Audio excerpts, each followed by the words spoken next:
Murderers are the most widely condemned criminals in our society, with their actions striking at the very core of our sense of safety and justice. But what happens when the perpetrators are individuals who have taken the lives of innocent children? Well, in this video, we will dive into the somber and complex realm of the consequences faced by child murderers in jail, exploring the legal procedures, the challenges of rehabilitation, and the broader ethical considerations that surround their cases. The Moors Murders. The Moors Murders etch a chilling and haunting chapter in British history, casting an enduring shadow over society's collective memory. Ian Brady and Myra Hindley lie at the core of this grim narrative, exposing the depths of human depravity.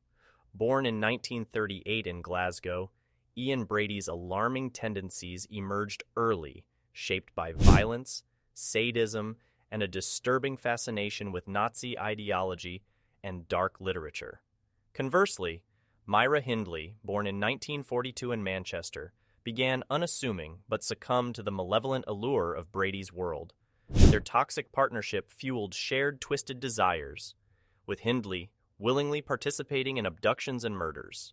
Between 1963 and 1965, they unleashed terror, abducting and killing 5 innocent children: Pauline Reed, John Kilbride, Keith Bennett, Leslie Ann Downey, and Edward Evans.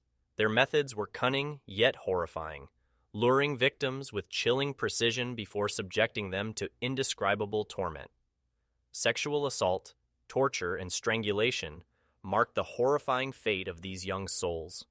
The aftermath saw bodies buried on Saddleworth Moor or discarded in desolate locales, a grim testament to their unspeakable deeds.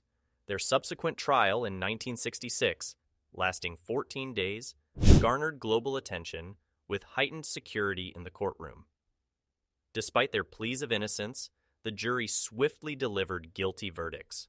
Brady and Hindley received life imprisonment sentences, ending Brady's life in 2017, while Hindley's potential release sparked controversy until her death in 2002 from bronchial pneumonia. Savannah Brockhill. The case of Savannah Brockhill shook the world, shedding light on the gruesome reality of baby killer cases. In September 2020, 28-year-old care worker Savannah Brockhill was convicted of the murder of 1-year-old Star Hobson. The harrowing details revealed weeks of neglect, cruelty, and abuse that Star suffered at Brockhill's hands. With a fractured skull, rib fractures, a broken leg, and internal organ injuries, Star's post-mortem examination indicated a catastrophic abdominal assault as the cause of death. Brockhill, who was in a relationship with Star's mother, was arrested and found guilty of murder in December 2021, receiving a life sentence with a minimum term of 25 years. The case sparked outrage and led to calls for reform in the child protection system.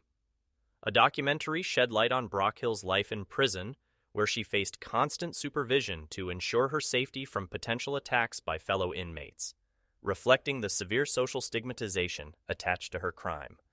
Beverly Allett, Gail Allett, born on October 4, 1968, stands as an English serial killer, notorious for her heinous crimes committed at Grantham and Kesteven Hospital in Lincolnshire between February and April 1991.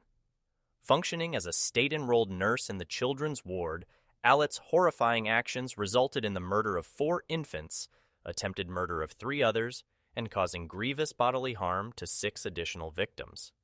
Raised in Grantham, Lincolnshire, Allett displayed concerning behavior patterns during her childhood.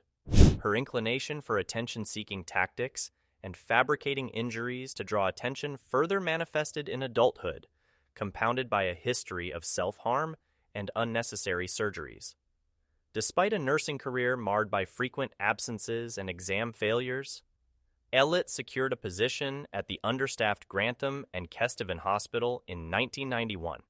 Over 3 months, she intentionally induced cardiac arrests, respiratory failure, and brain damage in 13 children under her care, resulting in the tragic deaths of 4. Arrested and charged with multiple counts of murder, attempted murder, and causing grievous bodily harm, Allett was found guilty on all counts in 1993. Serving her sentence at Rampton Secure Hospital, Her eligibility for parole after 30 years lapsed in November 2021, yet her eventual release remains uncertain. The need for child safety is underscored by chilling cases involving individuals like Ian Brady, Myra Hindley, Savannah Brockhill, and Gail Allen. These distressing stories emphasize the imperative of safeguarding children from potential harm. To address this, it's crucial to maintain vigilance, establish open lines of communication with children, and fortify child protection systems.